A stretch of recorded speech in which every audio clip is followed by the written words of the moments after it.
From the heart of Southern Illinois, this is Roots of Leadership. Long-form conversations with the political figures shaping our region.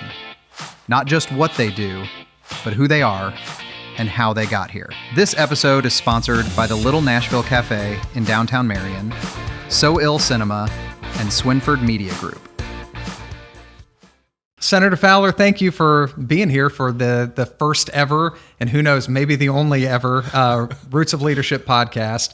The aim, as you know, is not to talk about what's going on today and tomorrow in Springfield, but what led you to where you're at. And so I'm going to kind of begin by saying, I know you were from El Dorado, right? Right, yeah. Start at the beginning and tell me everything. Oh, my goodness gracious. Well, first of all, Aaron, thank you so much. It's an honor to be your first. This is awesome to be able to see this and to be able to have this conversation. So, yes, I was born and raised in El Dorado. I was born on a farm 5 miles north of El Dorado, and we had about an 800-acre grain farm. And I was raised on a tractor. I started driving a tractor when I was about 12 years old, 13 years old. We did custom hay baling, so I hauled hay all summer long. I started hauling hay before I was tall enough to throw a bale on a flatbed wagon, and that was an incredible experience. That's really kind of where I began to learn my work ethic because, we just worked all the time. And then in 1974, my father bought the El Dorado Locker Company meat processing plant there in El Dorado. So I started working there as well in the wintertime. I would go to the plant prior to school and work there, and then after school, if I wasn't in sports, I played sports. If I wasn't in a sport or practice or something, I'd come back and work in the wintertime there. So that's how I learned a lot about serving the public and working with the public and customer service and things like that. So incredible experience that to be able to do that. And I took the company over when I was fairly young, actually, and grew the company and to be one of the largest processors of venison smoked sausage in the Midwest, actually. And there was a knock on the door one day if the business was for sale. And I was talking to my dad about it, and I said, hey, this guys want to buy the company. What do you think? I said, well, what am I going to do? So we kind of threw a number out on a Friday, and on Monday they came back in and said, we want to buy your company. Huh. And so it was kind of interesting. So then that's when I became. I went to work for Jim Edgar when he was Secretary of State, actually, in Springfield. So to go back then, did your dad and family keep farming while doing the meat packing, or did you? We did for several years, yes, and then he ended up selling the farm, and we focused more because my dad wanted to retire, and so he sold the farm, and we kept the meat processing plant, and kept that going and continued to grow that company, but. It was great to have that responsibility at a fairly young age. I was probably about 23, 24, I guess I was when I took that company over. And I was, for some reason, I was always intrigued with marketing and business. As a young person, I would go downtown El Dorado at the banks. We had First State Bank, we had Burnett's Bank in downtown El Dorado, and I got to know all the loan officers and the presidents and things like that. And I would just go in sometimes, and if they weren't busy, they would say, "Hey, come on in, Dale. Let's sit down and chat." So I really became intrigued in banking as well, which is another part of this story as my career moves on. So I was really intrigued with that, But I always just loved business. I loved listening to business people, learning from them, and that's one thing that my mother and father always told me. Said, if you want to be a successful person, hang around with successful people, and don't be afraid to ask questions. That's good advice. I can't even imagine, and I'm going to go back onto your timeline again into growing up, but to be that age and have the instincts to talk to bankers and stuff, because so much of local business is just being able to pick up the phone and call somebody that who does the thing that you need. And the idea of being 22, 23 and already having the instincts to know the bankers and, just create that network of people put you, I'm sure, pretty far ahead of the game compared to most people 23 or 24. That said, growing up in El Dorado, though, other than work, when you think of growing up in El Dorado, what are the first things that come to mind? I think about giving back. I think about, as most small towns were then, you had everything you needed was right there. as far as shopping or whatever you needed. And My mom and dad were very philanthropic. My dad was extremely involved in the Lions Club, and he served over 30 years on the El Dorado Board of Education. And my mom was always involved, and she was kind of the politician of the family, quite honestly. Even though my father served, I believe it was 3 years on the 3 terms on the Saline County Board, as well as 30 plus years on the El Dorado Board of Education. And my mom loved politics. She loved to go to events and things like that. And my dad and mom, as a young person, they would take me to these events and get to know candidates that maybe were running for state representative or state senate. They actually hosted an event for Senator Charles Percy at their house back years and years ago when he was running for U.S. Senate. So I kind of grew up into it, so to speak. So when you were a kid, was being a state senator at some point something that was on your mind, or something politically, or was it not something that was in your thoughts? Not at all. In fact, a really funny story that I have a lot of fun with this story. I played sports at El Dorado High School. I played football, basketball, and I played golf. And our assistant football coach that came out of Eastern Illinois University, I know you know the name, Al Way, right? He ended up becoming the head football coach at Harrisburg, won a state championship. And he was the assistant football coach at El Dorado. That was his first coaching job when he graduated from Eastern Illinois University. And Coach Way and I continued to be really good friends after I graduated high school. He was a baseball card collector. I enjoyed baseball cards, so we were always having a lot of fun together, talking about that and trading back and forth and such. And I asked Coach Way about this, not actually a few years ago after I decided to run for state senate. When I was in my early 20s, Coach Way gives me a nickname. And out of the clear blue sky, he gives me a nickname. And all these years later, he has not ever not acknowledged me by the nickname that he gave me when I was in my early 20s. And that nickname was Senator Fowler. So that's prophetic. Yes, it's interesting along the way, Aaron. People predicted what I was going to be doing before I ever even thought about it. When you think of that, even though Coach Way gave me this nickname, and after I decided to run, I called Coach Way. I said, "Hey, Coach, guess what I'm getting ready to do?"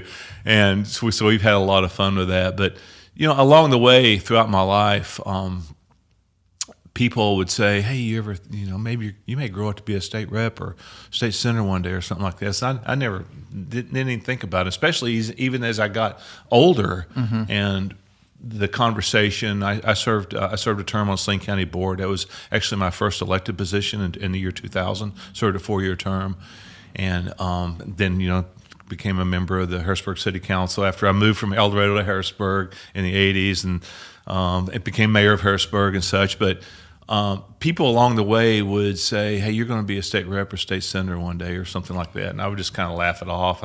And to be honest with you, Aaron, I didn't think I could ever do it. I didn't think I didn't have the confidence. I didn't think I could ever win. I didn't think I would even have a chance. So, El Dorado, the birthing ground of your whole career here. You go through high school. You play sports. What were you best at? Sports? I was probably better at football. I was a pretty decent golfer. Gotcha. Basketball. I played basketball because I had the honor of playing with people like Kevin Kingston and Mike Duff and Dennis Smith and those guys. And I had an opportunity to be part of that team, even though I didn't play a whole lot. I played a lot in like JV basketball, but just to be part of that nucleus be part of that team was an incredible honor for me. So where were they at relative to your grade? I mean, were you still in high school when the tragedy happened? And December 13th, 1977, I graduated high school in 1975. Kevin Kingston was 1 year ahead of me in school, and Mike Duff was 2 years behind me in high school. In fact, Kevin Kingston, and I've got to say, and I'm not just saying this, I mean this with all my heart, two of the classiest gentlemen that you would ever meet. Never heard either one of them ever say a cross word about anyone or to anyone. Kevin actually worked for us on the farm when we were hauling hay. We did custom hay baling, and we ran 2 crews. We had so much business, and Kevin was on our hay crew, and we just had so much fun together. We would run to bales. He was always smiling, and yeah, so that was an incredible memory. What? How do you remember finding out about that, and the community finding out when the crash had occurred? I mean, it obviously is a moment, maybe the defining moment in El Dorado history, at least from the outside looking in, for the last 100 years. Right. It was a terrible, foggy evening, and I was in my bedroom at home, still lived at home, and I was listening to the El Dorado basketball game on the radio. They were playing, I believe it was North City. They were playing in a tournament or something in North City. And I was listening to that game, and then broadcast came over that there was a plane crash. And then as I continued to listen to it, then it had mentioned that the news that it came out that it was the University of Evansville basketball team. And I'll never forget. It was like it was yesterday, Aaron. I'll never forget how my whole everything in me just dropped. And I said, "This can't be true," because at the time they didn't announce how many had the fatalities, and I'll just never forget it. But again, what great guys, and the careers that, especially Mike Duff. I mean, as a freshman at University of Evansville, he was scoring like over 20 points a game, and then he had a great career ahead of him. Tragic. I think they had maybe just jumped to Division I. I believe that's correct. And so, I mean, it was the start of something that was clearly going to be successful. Exactly. Yeah. Well, so you graduate. You move on. You're running a meatpacking plant. Right. So what happens next? You brought up somebody knocks on the door. You sell the meatpacking plant. How old are you, and what are your decisions for what happens next? And how do you then wind up with Governor Edgar? Right. I was 32 years old when that came. I ran the plant for those several years, and when I took it over, and grew it to where it was really a phenomenal business. And it was a tough decision to make.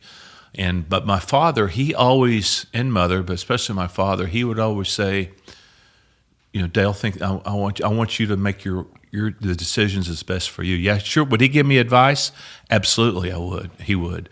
And I developed a lot of relationships along the way, especially with on the political side of things, and got to meet so many incredible people, and really. It was just an honor to know people like Charles Percy and different. And my dad helped with some campaigns along the way and such. And I thought, okay, well, if we sell the plant, what am I going to do? So I had a relationship, got to know Jim Edgar when he was Secretary of State. Was at a couple of events with him, and so I had an opportunity to go to work for him. I wanted to stay home. I wanted to stay in Southern Illinois. But really, the only thing that was really kind of available and really was intriguing to me was they offered me a position as an office operations supervisor in vehicle services for the Secretary of State's office. But that job was in Springfield. And did you have kids at this point? Well, that's not at that time. Okay. But then my wife became pregnant with our first, and I was with him for 2 years. So leading up to that. I met so many incredible. It's like every step of my life, every phase of my life was like a college degree almost, so to speak. You know what I mean? Just that experience of farming and being in business and getting to know bankers and things like that. And so I was with him for about a year. Of course, then he ended up becoming governor, right? And so then George Ryan took over as Secretary of State.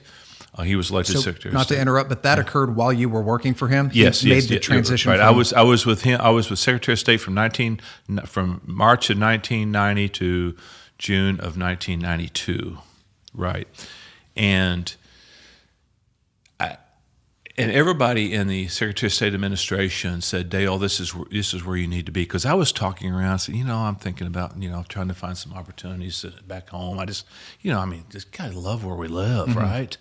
Springfield was great, but just got to meet so many people. But I just loved Southern Illinois so much, and I didn't really know what opportunities would come about. And my wife actually at the time was working for a Public Aid Bureau of Child Support in Marion. And she would have the job. She was able to come to Springfield quite a bit. I had an apartment there, and we had our home in Harrisburg when I had moved from El Dorado to Harrisburg. And everybody was saying, Dale, this, Springfield's your land of opportunity. This is where you need to stay. You can go, you can climb the ladder right here, Secretary of State's office. This is, I just, in the back of my mind, I was thinking, I don't know, So actually, my wife had received a promotion to take a job in Springfield.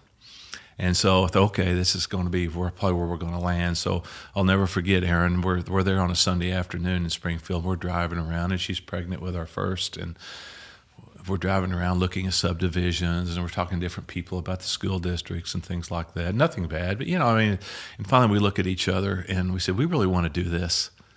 And I said, I want to go back home. So she declined on the promotion in Springfield, came back to her job here in Marion. She hadn't left it yet. And so I took a 3-month leave of absence from the Secretary of State's office to try to figure out what I'm going to do next. So then I had an opportunity to go to work for the Illinois Department of Corrections at Vienna. Actually, that was my first job with the Department of Corrections. Gotcha. What did you do for the Department of Corrections?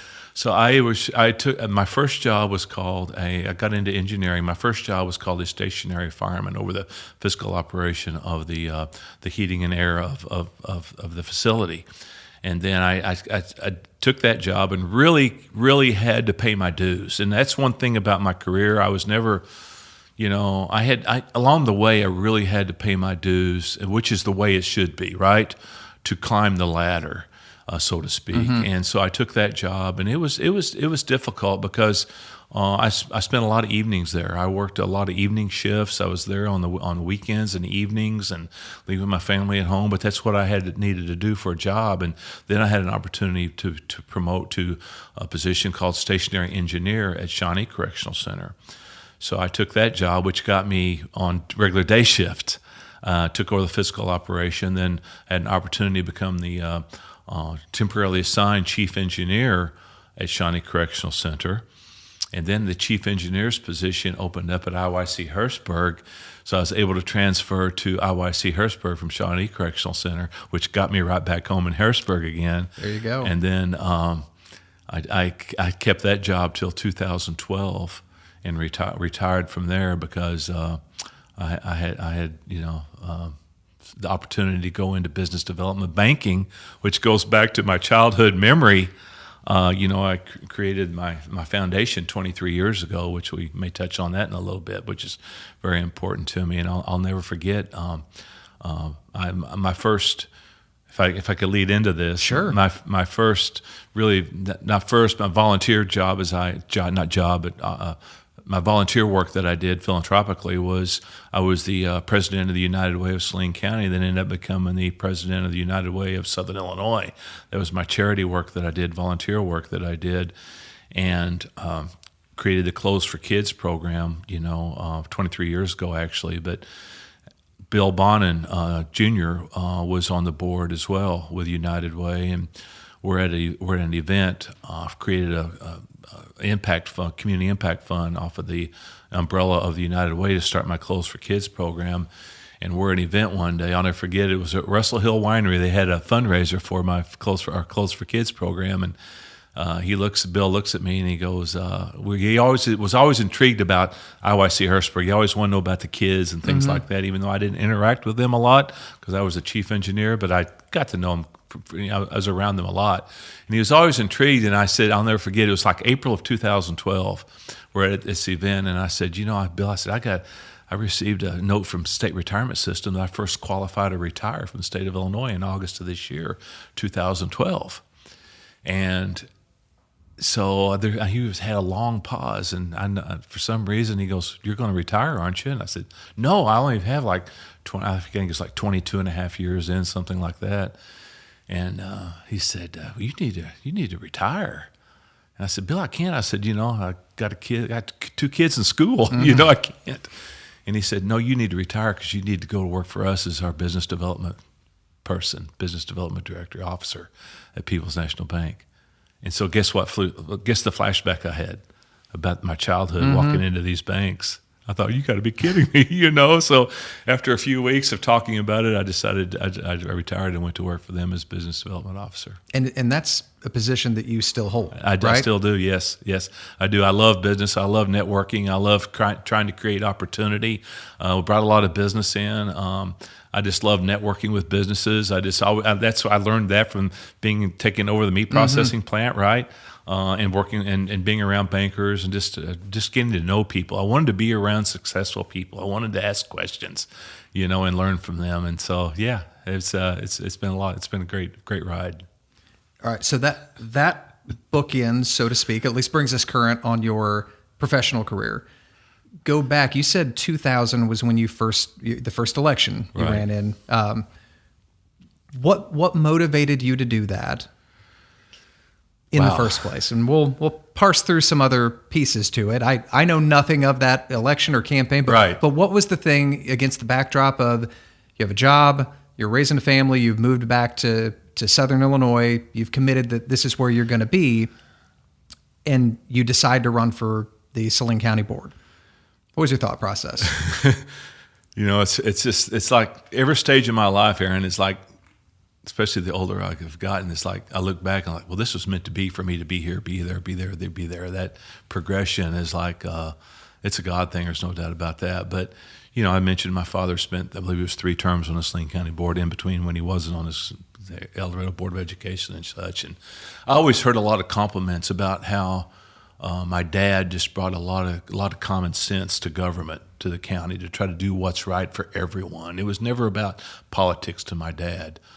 It was always about doing what's right for anybody he could help and doing what's right for the county or the school, whatever it may be. And so I heard a lot about that growing up, about the impact that he made. And, to think back on this, and as we're having this conversation, it's kind of bringing some memories back that I hadn't even thought about. But I'll never forget, Aaron, Bill Roberts was the chairman of the Saline County Republicans. And when my dad decided not to run anymore for Saline County Board, he wanted to stay on the school board because he loved the school district. Bill Roberts came to me and asked me if I would consider running for Saline County Board. And I don't remember the exact date. It was obviously before 2000. It was probably, in the mid 90s, 1990s, I'll say. And Bill came to me and said, "Hey, Dale, would you consider running for Saline County Board? I think you're somebody that we could probably get elected." And I went to my dad. I went to the house and I said, "Dad," Bill asked me to run for Saline County Board. He said, "What do you think?" And he said, "Well, son," he said, "that's a decision you're going to need to make."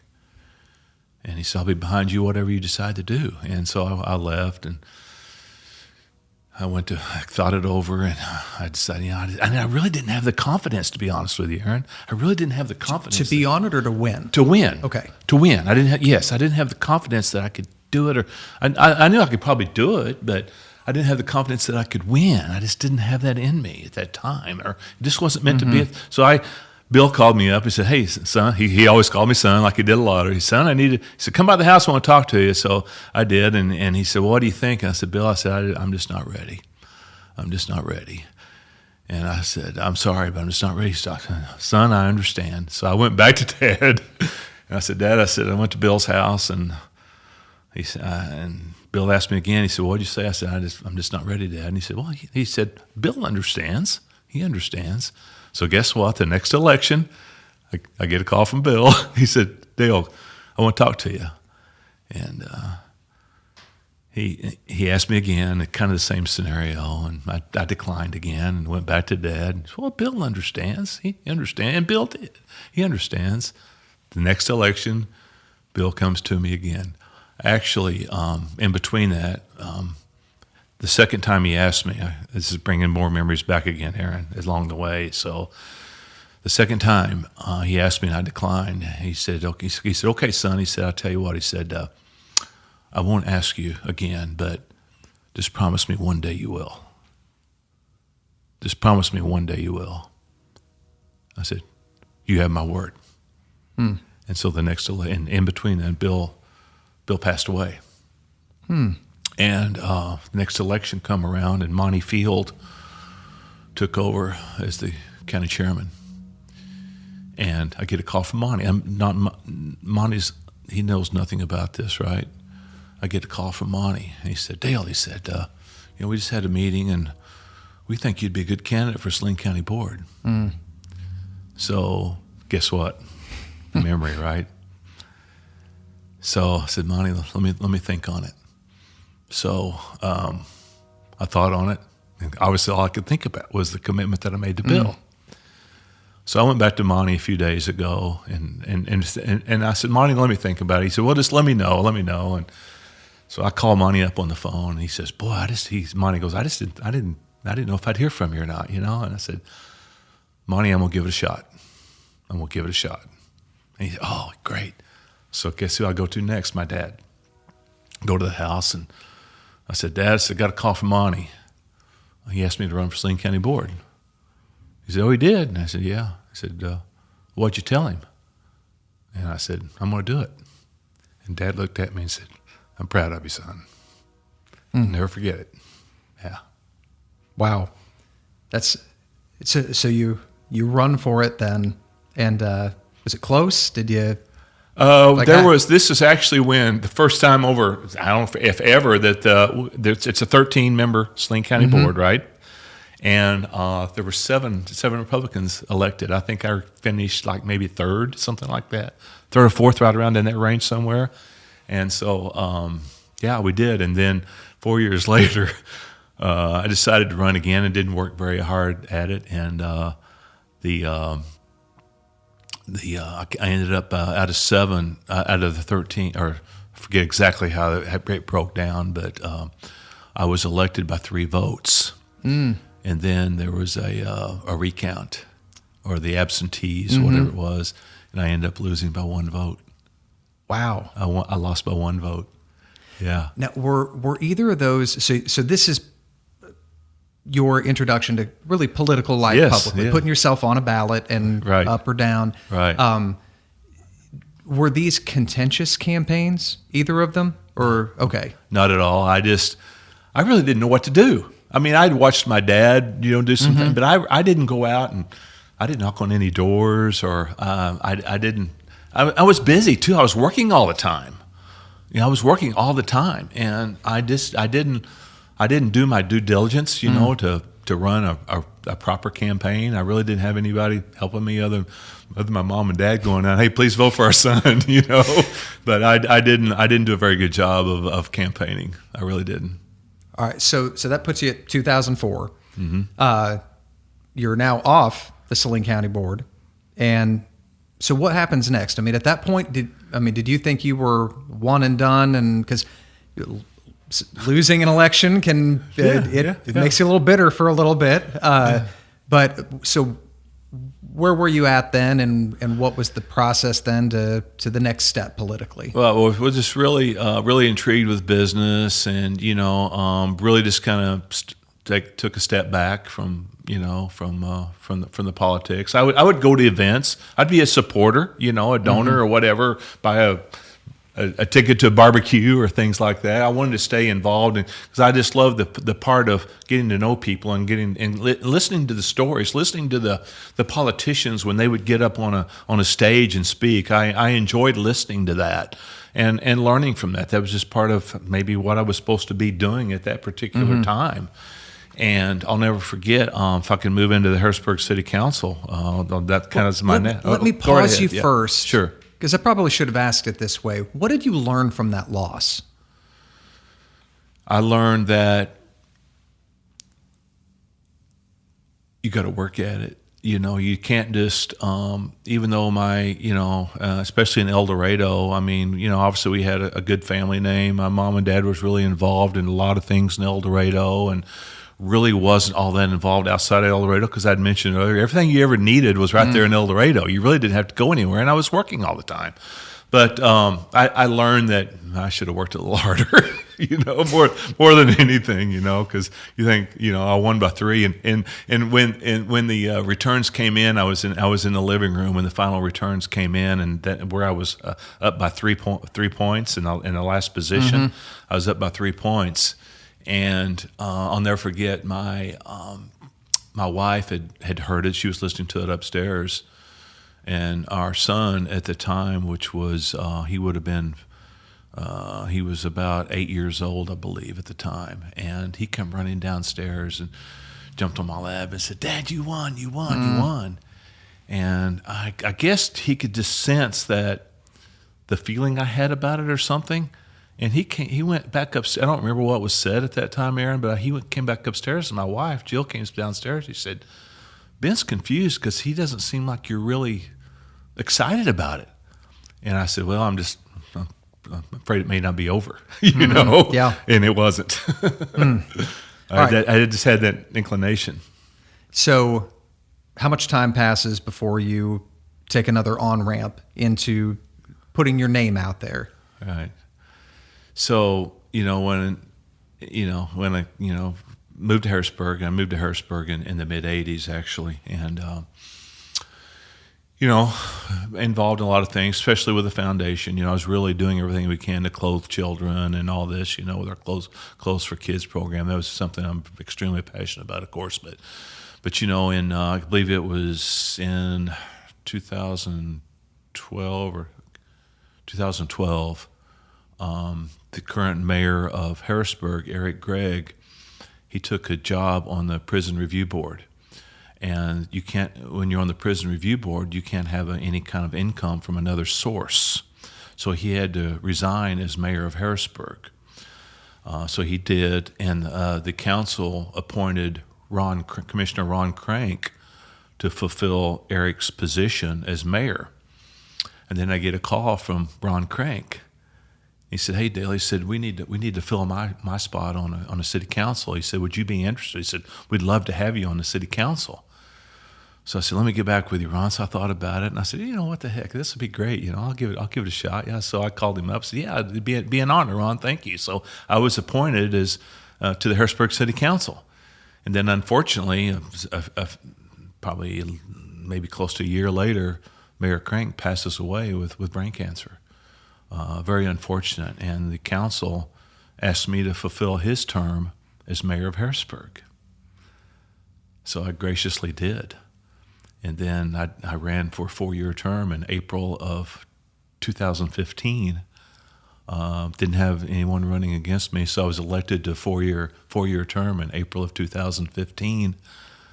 And then the beginning of 2016, there was a knock on my door. Well, so let's go there.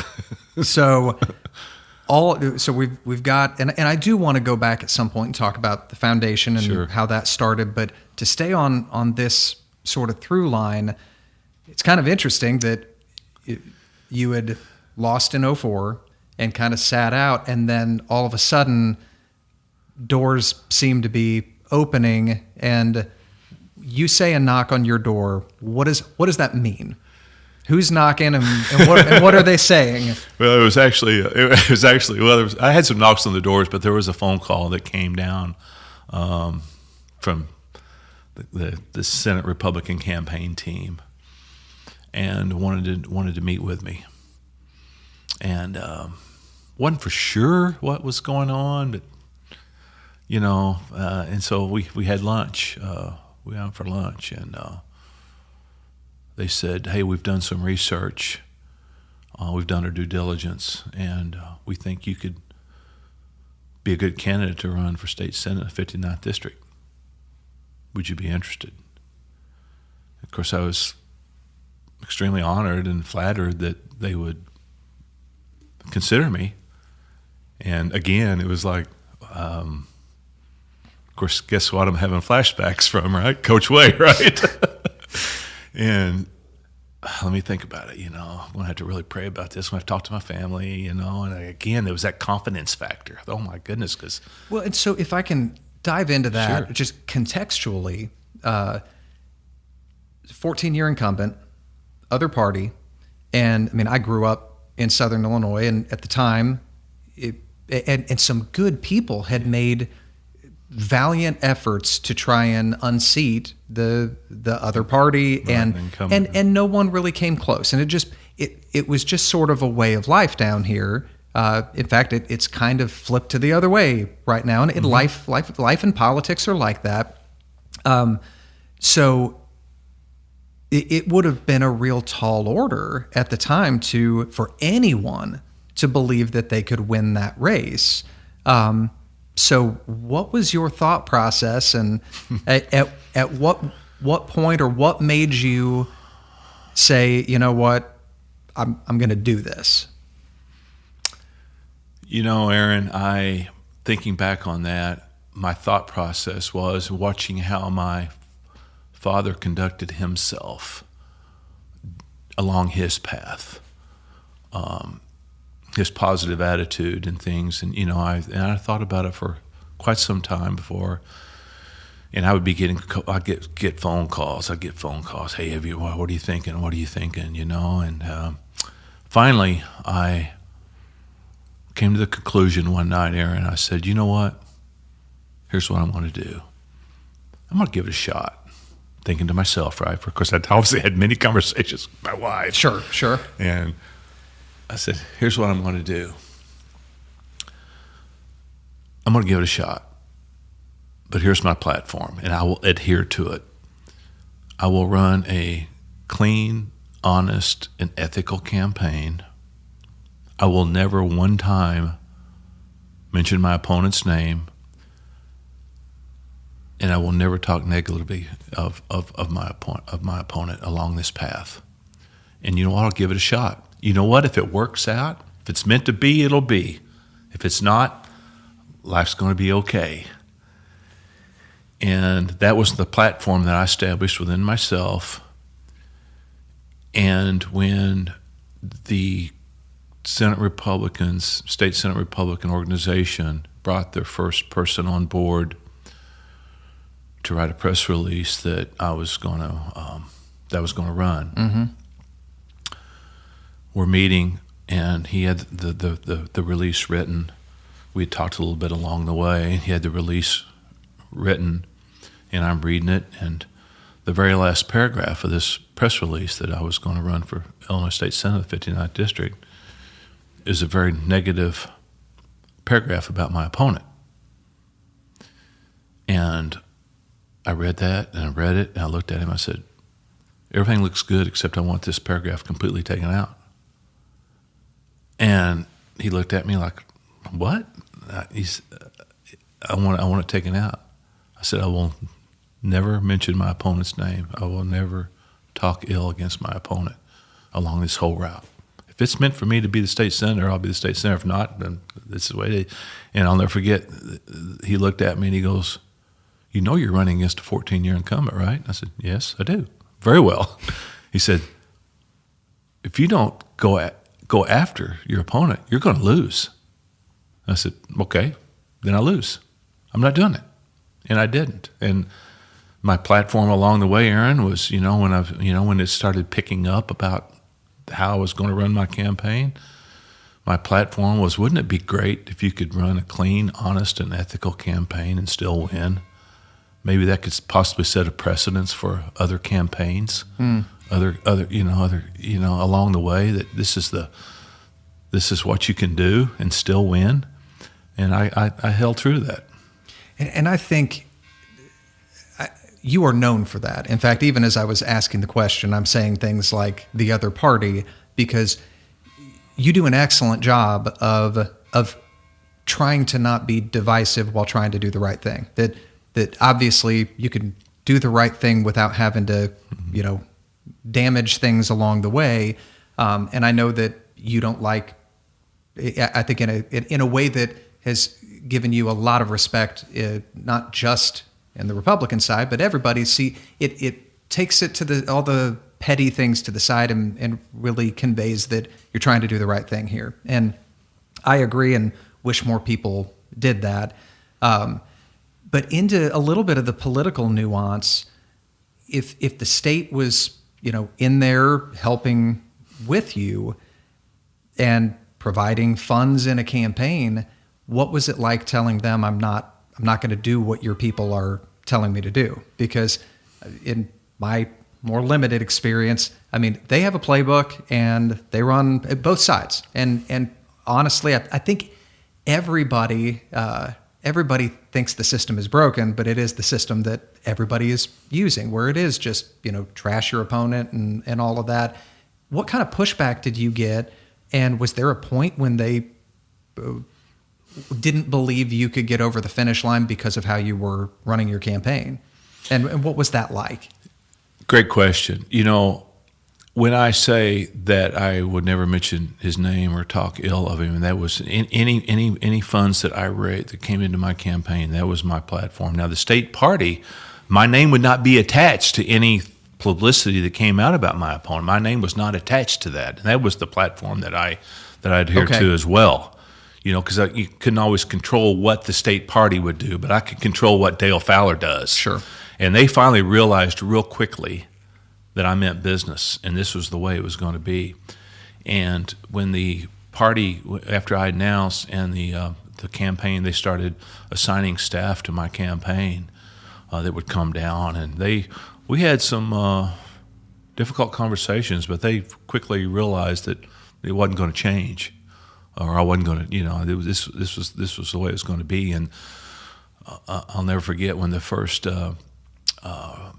I guess it was right before that press release came out that my official announcement. They did a poll, a consideration poll, they called it, that Dale Fowler is considering running for Illinois State Senate of the 59th District. The consideration poll they ran, and when we met, they came down to Southern Illinois and we met, and they presented those poll numbers to me, and they said, "Well, we got the polls, the consideration polls. It's got you down 7 points." And I said, "Oh wow." Really? 7? I'm down 7. They looked at me and goes, "Hey, that's not bad." I said, "What do you mean it's not bad? I'm down 7 points. We got a lot of work to do." And that was in a head-to-head against the incumbent. Yes. So internally, from the outside, obviously that election, things really started changing. Were you seeing that data? I mean, before election night, and I guess to walk back a little bit. Was there ever a point where you thought, I might win this thing? And do you remember a moment, or was it a poll where it went from, boy, a lot of people have tried and failed on the journey you're on to get a seat change here, or was it election night, or a moment along the way where you thought, I think I might have this? There was a moment along the way toward the end, and the campaign team, they wouldn't feed me a lot of information about the polling sometimes, because they wanted me to continue to be out there working hard, which I was going to anyway. So I was always trying to get, hey, has there been another poll? Well, we're working on one, and things like that. So probably toward, I don't remember exactly, Aaron, but probably toward the last month or so that it was showing me like dead even, or maybe even a 1 or 2 point lead, or it was kind of going back and forth. I thought, I may have a shot at this, and it worked out. So was there a point where you thought you did? Because sometimes you see those, and then election night happens, and they were 10 points off, but or was it a nail biter for you until it was wrapped up? Well, I always considered it a nail biter. In the last 2 to 3 weeks, it looked like, hey, I think we're going to pull this off. Of course, that was just me thinking to myself or talking to my wife about it. And then even the campaign staff, they wanted to keep me on my toes, and I appreciated that. But toward the last few weeks, it looked like, I think we're going to pull this off. And we ended up winning by 11 points. So it was 11 points. Mm-hmm. Wow. From down 7 in the introductory consideration, yeah. So which I can't think of the best way to word this. Which felt better, winning on election night or the day you were sworn in? Oh wow! Or were they wildly different? And if they are wildly different. And explain both. Okay, so I'll never forget when we're in the night of the election, November the 8th, the night of the election. The tally board, campaign staff in our campaign headquarters, they had the tally board of all the counties, all the precincts, and things like that. And my wife, she's sitting there in front of it in a chair. She's just staring at it, And they were waiting. Our campaign manager was waiting on this one particular precinct, actually out of Massac County. And I don't remember exactly why they were focused on this one, but they were waiting on this one results of this one precinct that came in. And of course, there were still a lot of blanks, and on the tallies, it wasn't all filled in. And those results came in. Our campaign manager put it on the board. He said, "Well, it's over. You've won." And my and my wife goes, "What do you mean it's over? You got all this that hasn't been filled in." He goes, "No, it's over. That's the one. This is the one we've been waiting on." Dale's the next state senator, the 59th district. So I just remember that feeling. But being sworn in, being in that chamber of the Illinois State Senate, in that amazing Capitol building, that beautiful Capitol building, standing up with my right hand up and just thinking, wow, man, how did this happen? How did I get here? It was chilling. I mean, it was chilling. Such an honor. Yeah. That's amazing. Yeah. So how many years in now? And now? I just finished my 8th year, and I've got 2 years. I got 2 years left on this term. Right. And you are now in party leadership. I am. I'm an assistant minority leader. Yes. That's in leadership. Yeah. So incredible. Yeah. So I appreciate the confidence that, the leader has in me. To be part of that, and we talk a lot about it. They want me to share my platform. My platform, maybe it doesn't fit others, and especially in the Senate or House of Representatives, whatever it may be. Because especially when you get up north, you know how it's just a different world up there. Sure, the sure. campaigns are different, and But I always wanted to, let other people know that. This platform worked for me, and is it going to work for you? I don't have that answer, but the amount of money that's spent on negative campaigning, the mailers and the negative campaigns, and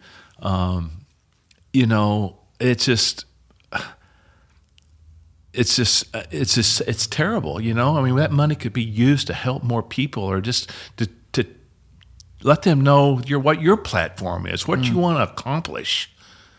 And focus on that. To me, that's the way it ought to be. Yeah, we're Republican, we're Democrat, whatever. But when at the end of the day, when I put my right hand up and I took that oath in the Illinois Senate, it's not about politics from that point. It's about doing what's right for your district, and what's right for the state of Illinois.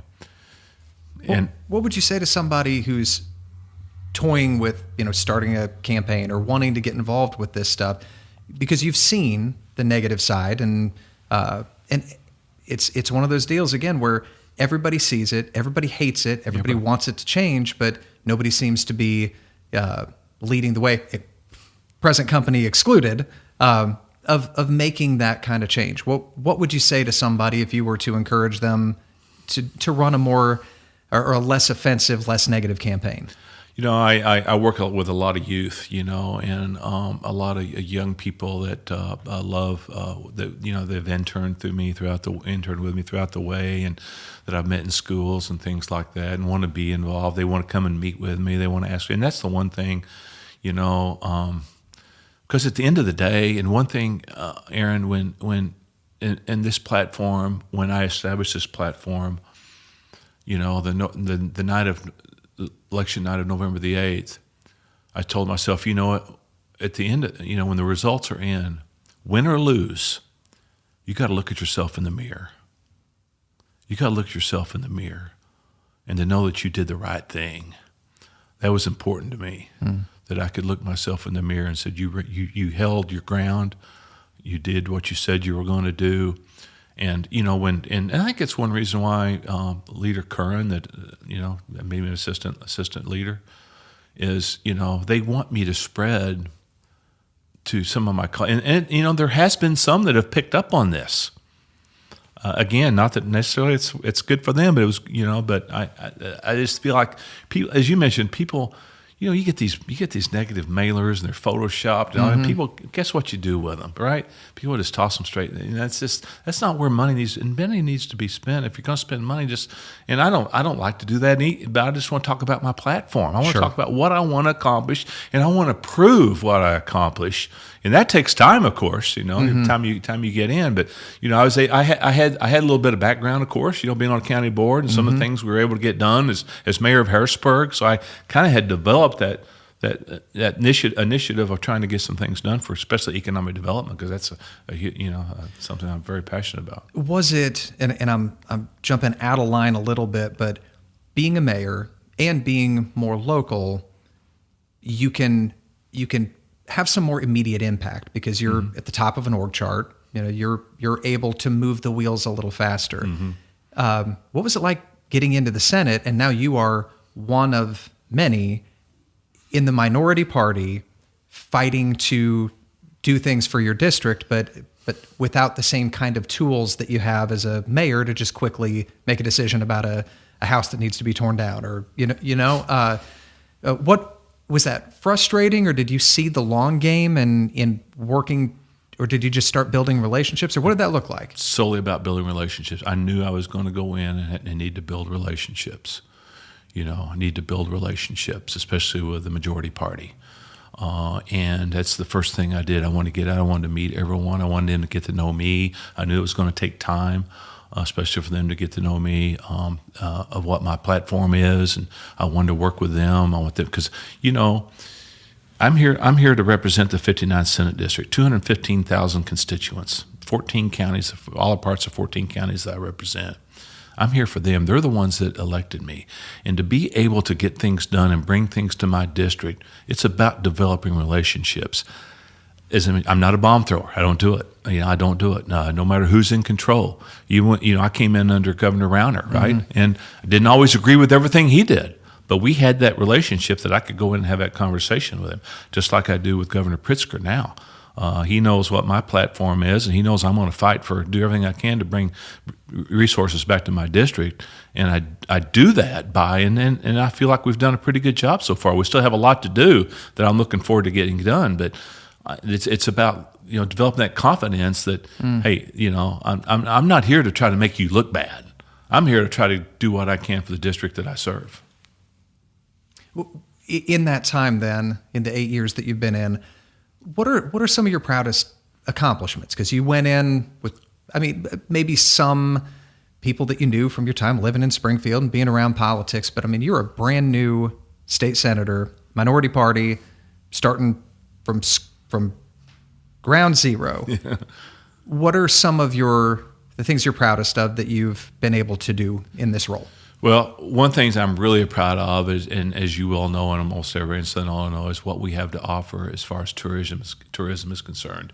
I created the initiative called Southern Illinois Treasures, where we showcase all our state parks. I have 20 Illinois Department of Natural Resource state parks in my district. 20. Far more than any Senate district in the entire state of Illinois, because we have all this beauty. And then guess what we have on top of that, right? The Shawnee National Forest.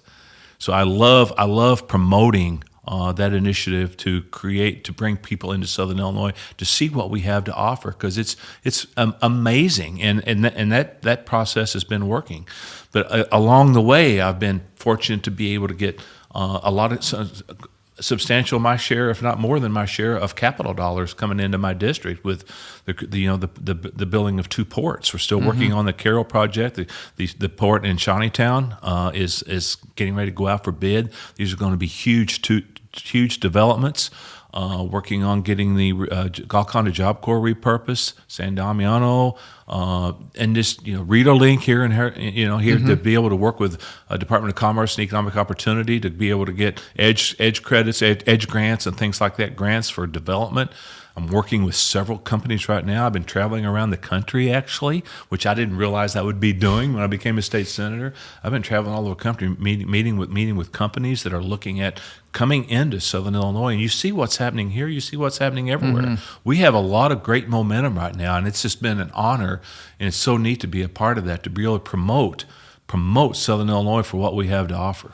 That's great. And I love that you're able to see the results of that too, because we all do. All of us who live here see the change from 2016, 2018 to now, even where we're sitting. And for listeners, we're in downtown Marion, where there's just been a lot of development and change and growth. And we all know that you are an influential part to that whole thing. And you have to surround yourself with good people. I mean, look, Mayor Absher here, and working closely with the Star Bonds, being a strong proponent of that. You see, with the sports complex that's being built, and you see this.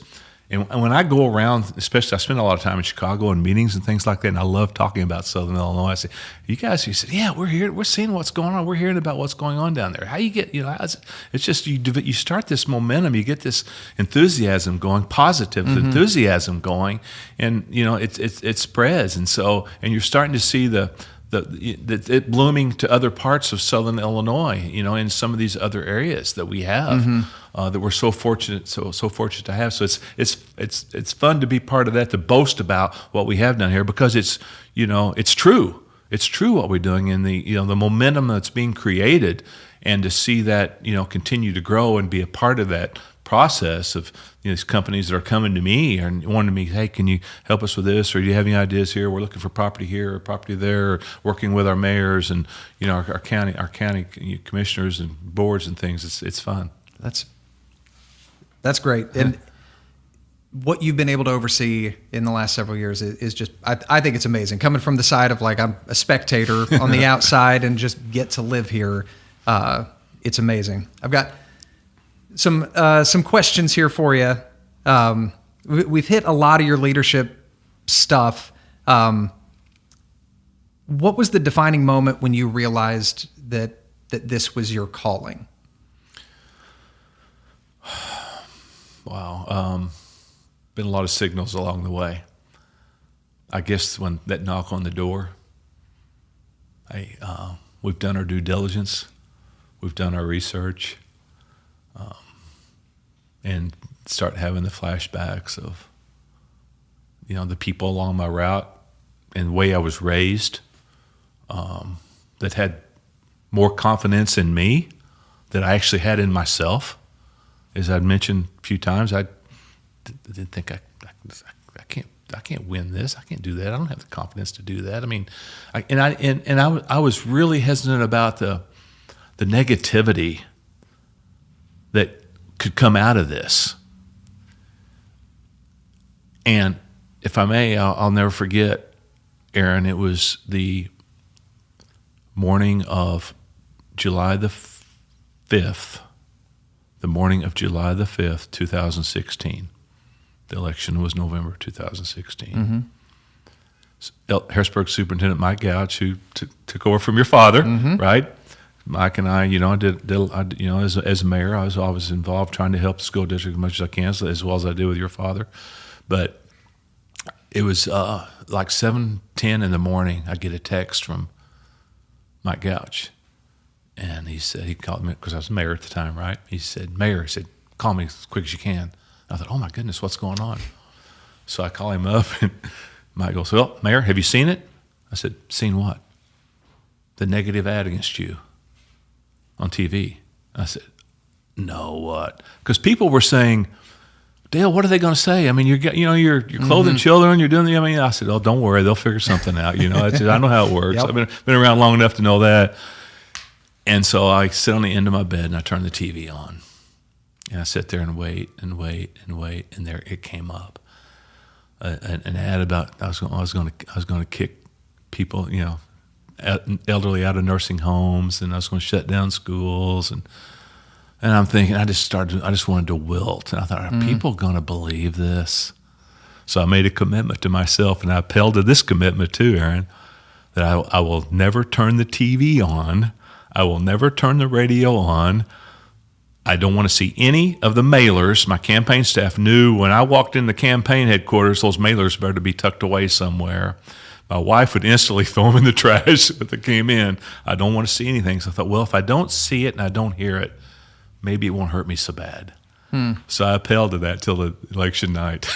That was hard, but I did it. Do you still do that and just not listen to radio and whatnot? Or, well, I guess you weren't opposed in the last one, right? But you did have an opponent in between. So this is your third election, right? Yeah, I've had three. So if you found that to be good advice to just not listen to? Yeah, stay away from it. I mean, what good is it going to do? I mean, what good is it going to do? I mean, as long as you know what the truth is within yourself, and people that truly know you know what the truth is too, then what do you got to worry about?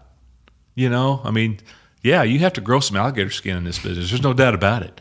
But I had to learn to do that. It was hard, believe me. I mean, there's times I just wanted to wilt. Are people going to believe this? You know, but I adhere to that. Yeah, I recommend just staying away from it because it's not going to help you any. You know, that's what your campaign staff, they're there to direct you on the path you need to take too. So, what's a common misperception that people have about you in your role? Oh goodness, that's a hard one. The main thing is you know, in politics, you know, you're not going to win everyone, right? You know, and I want people to know that you know, I'm not perfect, but if I do make a mistake, or you know, I made some difficult votes along the way, but if it's been something I needed to correct, I did. But you know, I just want people. The main thing is I don't know if people really know that I'm here to serve you. I'm here to serve them to the best of my ability, and I'll just always be honest and ethical. And if anybody has any issues, please reach out to me. I want to be accessible. But the misperceptions could be that maybe they don't know really where my heart is. You know, and it's important for me to let people know where my heart is. It's about I was raised to serve, and that's what I enjoy doing. That's what I want to do. Couple more here. Of all of the decisions that you've talked about, and you've laid out a bunch of them, from driving around in Springfield to am I going to run for the county board? You get a call to be on the city council, and then what? If you look back, what is the most important decision that you've made in this whole journey? Which one rises to the top as that one really changed the trajectory?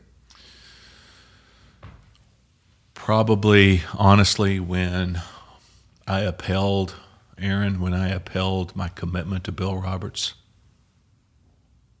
When I made that commitment, when he asked me, okay, son, I want to ask you again to run for county board, but just promise me one thing, one day you will.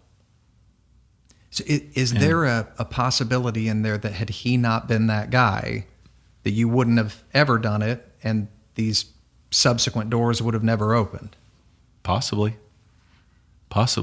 You know, that's hard to answer, you know, because again, it's just, I look back again and I've learned to appreciate that along my path, even from a young person, the confidence that people had in me that, hey, you could be a state rep one day, or you could be a state senator, you could be a U.S. senator, you could be a congressman, whatever. Are you crazy? I couldn't do that, you know, but it's just something I don't know what it is, you know. It's hard to describe and that's like I asked Coach Way, you know, after I decided to run, I ran into Coach Way somewhere, and I said, Coach, why did you nickname me Senator Fowler? I don't know. I just felt it, you know. What do you want your legacy to be? Whether you're in this role for 20 more years or one, right? When you look back, and when people look back on the era that you were in this role, what do you want people to remember from that? That I poured my heart and soul into it. I love trying to make a difference in other people's lives. I'll never forget as a young, I have two older sisters, and I'll never forget as a young person, I saw my mom basically give her last $5 out of her pocket to somebody, and one of my sisters said, Mom, I said, why'd you do that? And I'll never forget, my mom looked at us, said, children, said, let me tell you something. He said, what you do for yourself in life is not as important as what you do for others. I'll never forget that, Aaron. I'll never forget that. But just like the childhood memory that I had growing up on that farm about how little brother and sister were treated and how they were bullied because they didn't have nice clothes to wear to school, created that memory. 23 years ago, I woke up in the middle of the night and wanted to raise a few dollars to be able to provide complete new wardrobes for some children that otherwise wouldn't have it. And now it's just been unbelievable what we've been able to accomplish thanks to wonderful Southern Illinois supporting our mission, and how we have Heaven's Kitchen, our meal kitchen, and things like. But I guess to answer your question, not to beat around the bush here, but that I mean, that work is some of the most important work that I do, and I'm not hesitant to say that. To do what we can for our most vulnerable populations, our youth, our elderly, our citizens with disabilities, and of course our veterans along the way. I just, if there is a legacy, I just wanted people to know that I just cared about other people. I think you're well on your way with that. Thank you so much. This is round one of Roots of Leadership, and I couldn't have had a better guest to start this thing off. And anything else that you want to say? I mean, I could fade it out there, or it's. If I may, I just want to thank Southern Illinois. I want to touch on the foundation just real quickly, sure, if you don't mind. I told you my volunteer work was with the United Way, and we formed a community impact fund to go into the. When I had that memory about it, we rode the school bus with a little brother and sister, and they would come running out of this dilapidated home somewhat, and were in tattered clothing, but they always had smiles on their faces. And these memories that kept coming back, and they always had smiles on their faces. But I remember how they were treated when they got to school. Ooh, germs, don't want to be around them. Our school class picture, I'll never forget. The little girl was in my class, and her brother was in a class ahead of me. And I'll forget our class picture in the gymnasium at Hillcrest Elementary School in El Dorado. She was sitting on the front row, and the guy sitting beside her was like this. And that picture had been embedded in me all my life, and I remembered that. And I just woke up in the middle of the night and said, I want to raise a few dollars, and I want to go back to that elementary school where my memory had occurred, and I want to be able to provide 5 or 6 children a year with a complete brand new wardrobe that otherwise wouldn't have, but 3 or 4 pair of jeans, 3 or 4 shirts, socks, underwear, shoes, coat, whatever they needed. So that very first year, 23 years ago, I raised $1,500. I had a United Way of Saline County Junior Golf Day for underprivileged children. And I didn't really promote it, didn't really ask for donations. I raised $1,500 that day because I brought the children in the clubhouse at Shawnee Hills Country Club in Harrisburg, and I told them why they were there, that their participation was going to help us do this. And so I had parents come up to me and say, Dale, I didn't know this is what you're here's another $20. I'll never forget, I had a guy write me a check for $250 to the United Way Clothes for Kids. And I just thought, okay. So I went back to the elementary school, and I met with the teachers privately when they were in a workshop, and I said, I've raised this $1,500. You're the ones that know the kids. I told my story. And about how sweet these little brother and sister were, about how they were treated. And a couple of days later, a teacher calls me, and she said, Dale, I got to tell you a story about the little girl. Similar scenario. Sweetest little girl, but unfortunately they're from a poor family. And said, can we help this little girl? I said, absolutely. So, and I remember it's like it was yesterday. We went shopping for the little girl. The teacher took the clothes and got it to the little girl, however she deemed fit. A couple of days after that, the teacher calls me. She said, Dale, I got to tell you about the little girl. Came running into my classroom, came running up to my desk and said, teacher, look at my new shoes, look at my new clothes. So guess what that did to that teacher?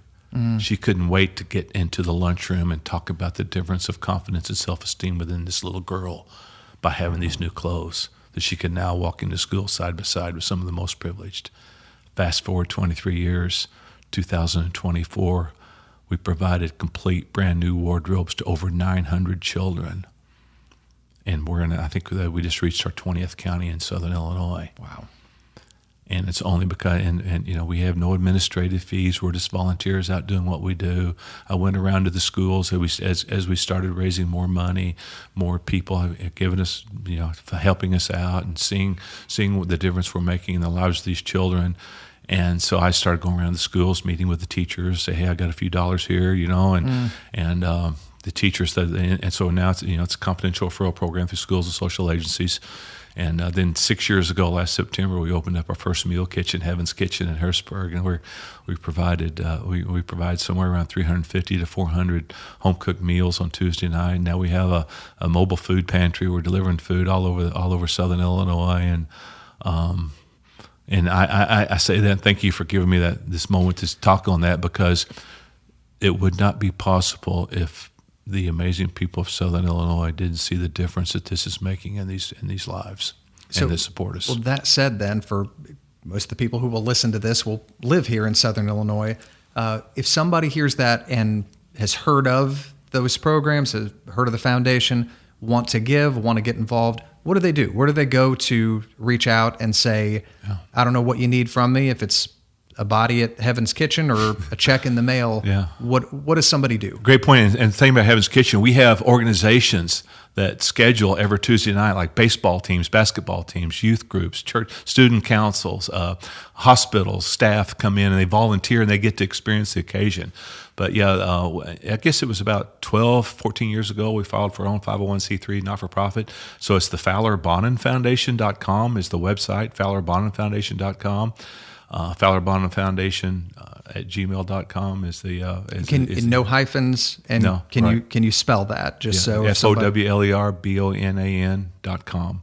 And then we have Facebook pages. We have two initiatives. We have Clothes for Southern Illinois Kids, which is one program under the umbrella of the Fowler Bonnen Foundation, and then we have Heaven's Kitchen. So we have two umbrellas that we're working that we flow through. So some people want to give to Clothes for Kids, some people want to give to Heaven's Kitchen, some people don't care because we're going to put it wherever the needs. And then as I mentioned, we have a box trailer now, and we're delivering food all over Southern Illinois. But and we have our Facebook pages, of course, Fowler Bonnen Foundation Facebook page, as well as Heaven's Kitchen Facebook page.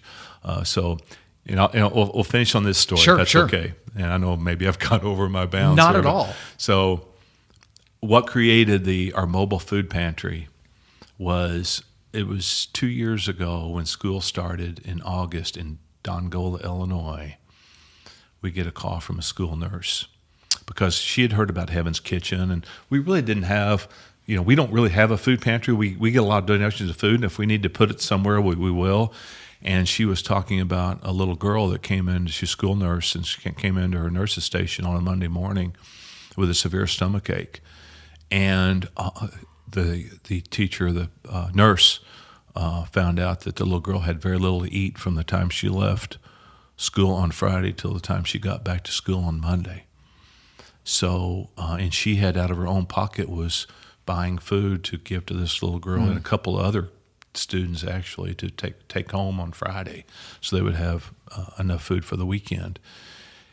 And she said, "I just heard about you. Somebody mentioned you." So I said, "Let's we're going to take care of you." So Randy, I call him our Heaven's Kitchen head chef. We bought a bunch of non-perishable foods, and he put it in the back of his pickup truck and took a drive down to Dongola and delivered it to the school nurse. And she just burst out in tears. So thankful, incredibly thankful. And come to find out, there was a few more, and there's a few more on Southern. I mean, unfortunately, this is a issue that we have in Southern Illinois. So then a couple of weeks later, we call her and she said, "Hey, you need some more food?" She goes, "Absolutely, but I was hesitant to call you and ask for more." I said, "No." I said, "We're going to take care of you. We're going to get the food down there." And I'll never forget that Friday. It was raining profusely, and Randy called me and said, "Dale," he said, "I can't haul this food down there in the rain." I said, "Oh, darn." So we throw a little bit in the back of our vehicles and run down there. And so we put a plea out.